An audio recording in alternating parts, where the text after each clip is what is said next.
Hi, Jeremy. In the first half, you seem to be going for the tries instead of maybe building on France's ill discipline and kick the points. Do you have any regrets?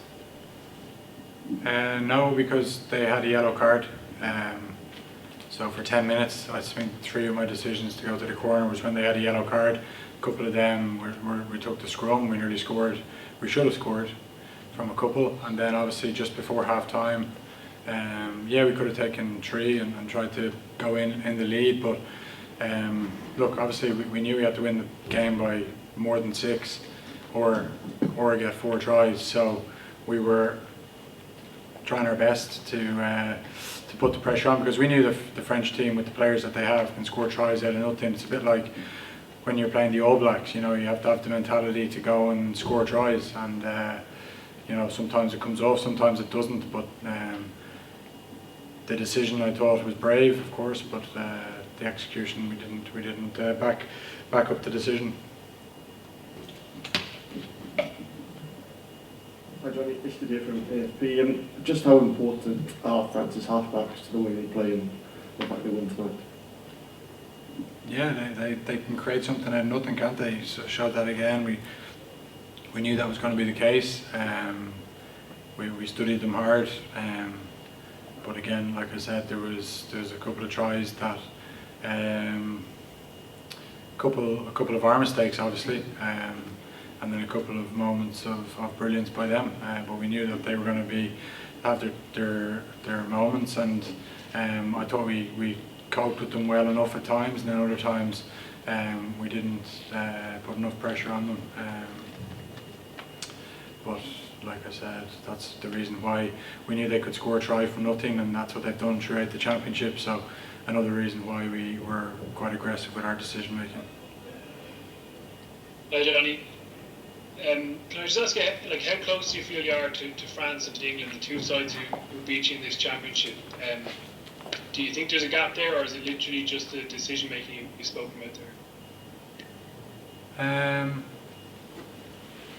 Yeah, look, I thought at times, like, they're two totally different games. The one played against England, the one today, but similar in some ways, in terms of, you know, at this level, you can't give teams, you know, scores from your mistakes. Like, you need to make them work hard for them. I think they made us work unbelievably hard for our scores, and we weren't quite clinical enough when we got I don't know how many 5-metre lineouts we had, and our conversion rate from them wasn't too hot. A couple of 5-metre scrums, and you know, the difference that can make by taking those opportunities. You know, I thought we had a lot of opportunities tonight. When you compare us to the England game, I don't think we had many opportunities at all in the first half, you know, in terms of scoring tries, but I felt tonight was there for the taking. I thought we'll look back on it with a lot of regrets, and you know, yeah, they're a good side, they're a young side, and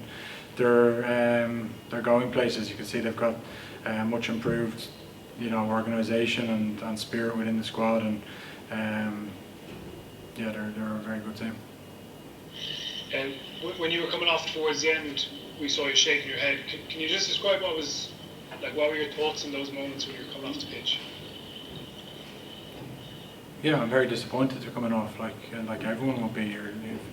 You're losing the game when you're coming off. So, what would you like? What would you like me to be doing when I'm coming off the pitch? I'm not suggesting otherwise. I'm just asking what was going through your head. Yeah. Disappointment that you know, we didn't win the game. You know, we were 28-20 down with, you know, obviously 10-12 minutes to go, and we have a 5-metre line out, and we didn't capitalise, and they're just the moments that we look back on and regret. But I'm sorry I wasn't delighted coming off. Yeah, thanks. We'll take the last couple of... Johnny, do you think Ireland should have had a penalty try towards the start with Hugo Keenan?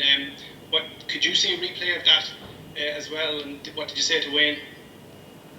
What I said was, so if the guy commits foul play, you got to take him he has to be taken out of the equation. That was my understanding of the rule. I don't think you know, if it was that, for example, if it was a high tackle, and he's taken out of the equation, you got to look at the picture as if he wasn't there. And I just thought that Hugo, having missed the first bounce, was standing right underneath the ball, and would have maybe grabbed it and just put it straight down. They didn't see it that way. They felt that there was another French player in the vicinity, but yeah, they're the small margins that we talk about all the time. We didn't get the rub of the green, but look, we scored shortly after, but it took a lot of effort. As you know, a penalty try there would have meant, you know, obviously a much easier run. Okay, guys, we'll take the last one. The conditions look very greasy out there. Was it very hard to play, and do you think maybe France played to conditions a little bit better? Yeah, the conditions were very, very tough.